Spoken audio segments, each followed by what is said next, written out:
No matter how much self-improvement I did, I never felt that I was safe enough to be fully myself around other people. I was always constantly on edge, never fully relaxing, sort of dissociating, and never just enjoying social situations for what they are and being able to connect with people naturally. And I'm not unique in the slightest. This is getting more and more common as time goes on, as society develops in this shit way. It's a modern day silent pandemic. And if you resonate with what I just said, you're not alone. I managed to completely overcome and fix this. I managed to go from being unable to talk to a cashier, have a simple conversation with them, ask a question without overthinking, or overthinking the conversation afterwards. I'd overthink to the conversation, I'd not be in the moment, and then I'd overthink and ruminate on the past conversation.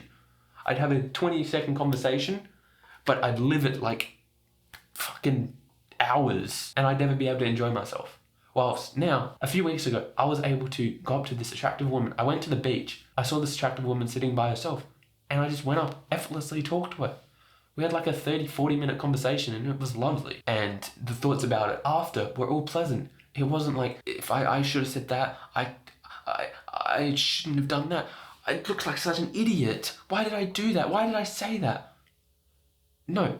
Even like some things I said that were weird, I found amusing. Like the same stuff that would have made me feel like absolute horrid and like shame before, I found amusing. And so in this video, I'm going to share my best tips for how to actually overcome social anxiety. So first off, you need to understand this. Otherwise, I don't think much of what else I say is going to actually hit as hard. We have experiences when we were younger that form our identity on who we think we are and how safe we are allowed to be. For example, say as a 7-year-old or something, you tried to make everyone in your class laugh, but no one laughed and you were instead embarrassed and you felt like crap. Since you're a child, your perception on everything is that classroom. And now you will basically, since we're running on prehistoric programming, we need to be accepted by our tribe, by the people around us, otherwise we're going to die. Because that's literally what happened in prehistoric time. In evolutionary speaking sense, if we aren't accepted by our tribe, people around us, we're gonna die. So in that 7-year-old's mind, everyone's making fun of me, I can't do this, shit. And they just go into like a minor meltdown, and as a result, they like compartmentalize their personality and adapt it to the environment. For like, what would happen as a result of being made fun of? He would now think, okay, the part of me that wants to express myself and make other people laugh and to speak up, that part of me needs to fucking get pushed down. Because that part of me made me almost feel like death, like I was dying, like I was rejected by my tribe. So we're going to push that part down. We're not going to accept that. We're not going to allow that to happen again. And since we've pushed that down, the same circumstances in which we're going to want to naturally behave like this, so say 10 years from now, you want to make other people laugh, that subtle part of you is going to come back and say, no, don't you fucking behave like that. Remember what happened? As a result of that, you're unsafe. So you don't act like that. The body sends signals and beliefs in order to not act like that. This part of you that you've repressed now comes back and affects your thoughts and how your body reacts. It will send those signals not to do the thing. It will make your throat tight. It will make you subtly dissociate. It will send you thoughts of, don't do this, don't do this, don't do this.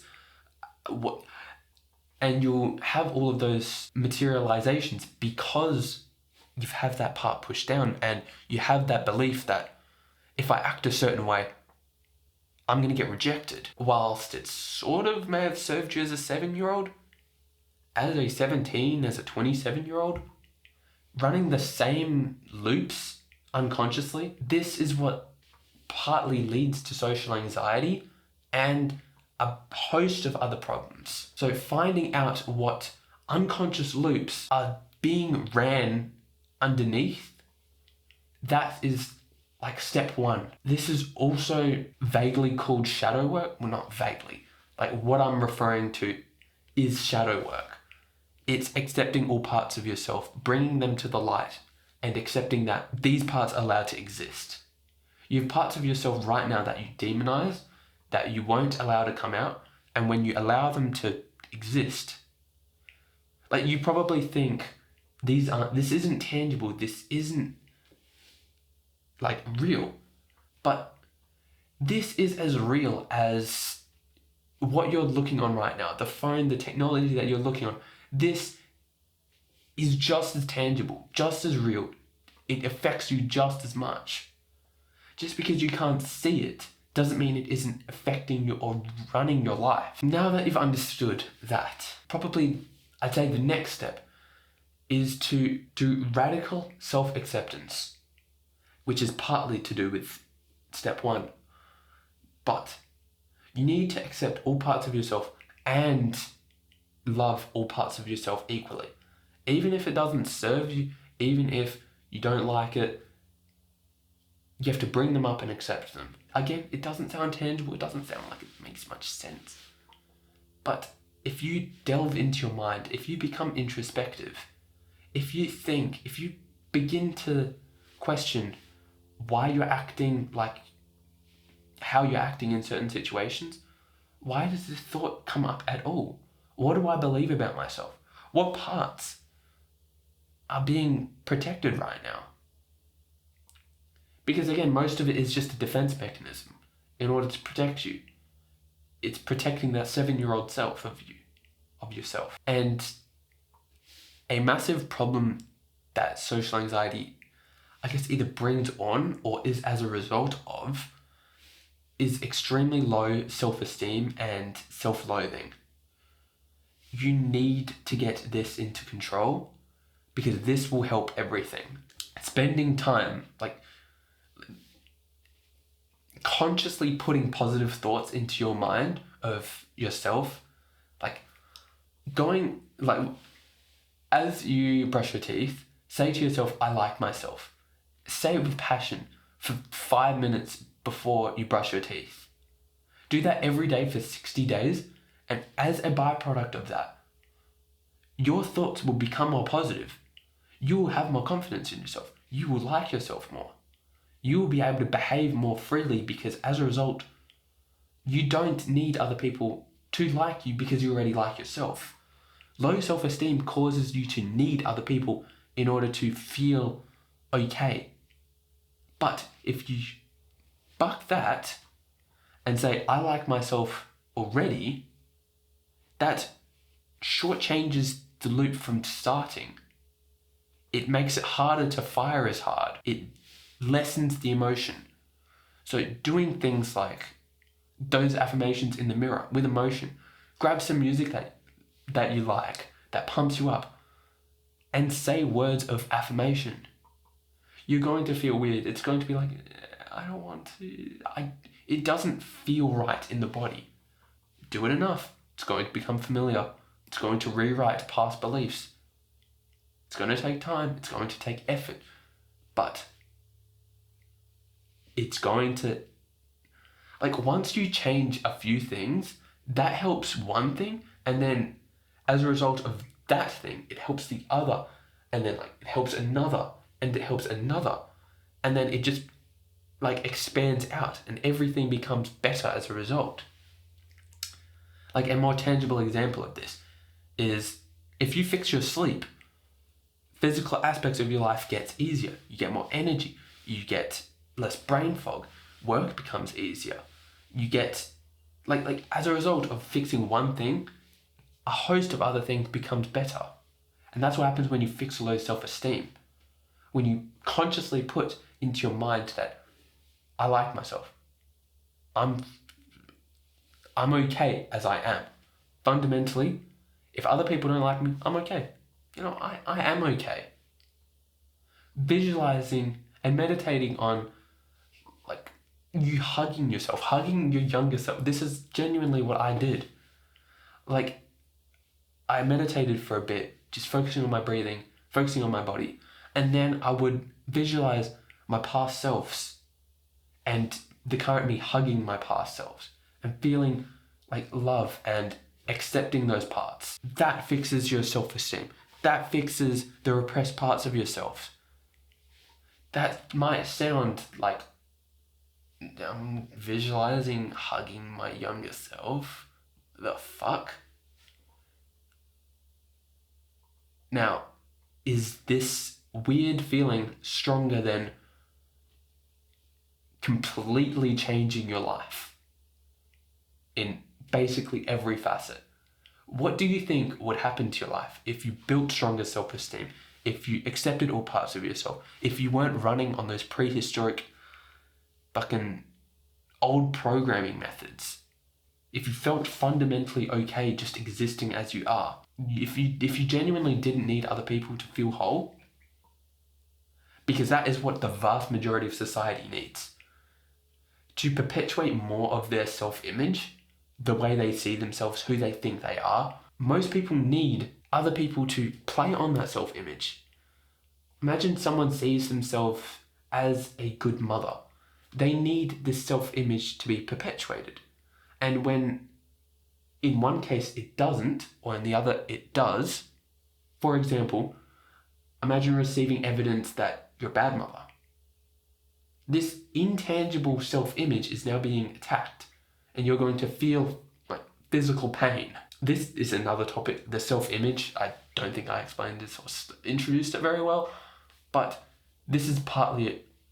Honestly, it's not partly, it is a big problem. By thinking that you have a self-image, that who you are is this collection of ideas, this collection of stories, that will affect you. Let me explain. We'll go back to the good mother example. A poor situation occurs where someone tells you you aren't as good mother as you thought you were. That gives you physical pain. Why? Because you're tightly bound to this identity, this self-image. And if you weren't attached to being a good mother, if you weren't attached to anything, this wouldn't cause you pain. Or in the other circumstance, your happiness is now tied to other people. Do you want your happiness to be tied to other people? You want to be happy regardless. I think everyone wants that. But when receiving evidence that you're a good mother, say someone says, oh, you've been a lovely mother. You receive some sort of evidence, someone tells you something that you've been a good mother. You feel good, you feel happy, you feel proud. And then a few weeks go by and you want more confirmation that you're a good mother because that feels good. You want to feel good. You want happiness. You've now made happiness be dependent on receiving this positive validation from other people. Either way, you require validation from other people. Either way, you feel shit. Either way, you feel good, and then you feel shit, because then you need that. Or there's another way of being, letting go of the self-image and accepting that who we are is just a collection of experiences. That's basically what we fundamentally are. We're a collection of experiences and a collection of beliefs. And being able to accept that there are circumstances in which I'm not a good mother, in which I'm a bad one. And holding on to this identity is causing me pain. Therefore, let's let go. This is a tactic, or I guess a practice in a lot of religions. Letting go. Letting go of attachment. That is massive. And I'm going to make videos just dedicated to the self-image. So if this didn't make much sense or it didn't feel very tangible, follow my channel and it will make more sense. And watch more on this topic. Because once you don't see yourself as fully solid, I need I need to be strong. I need to be a hard worker. You need to be these labels. You can just let go. And they don't define or control you anymore. You don't feel a compulsive, neurotic behavior. So, yeah. I hope this video has helped. I hope I've explained myself in a way that can actually bring about change. And I hope you've enjoyed. So, yeah. Bye-bye. Oh, actually, like and sub helps me out. Now, bye-bye.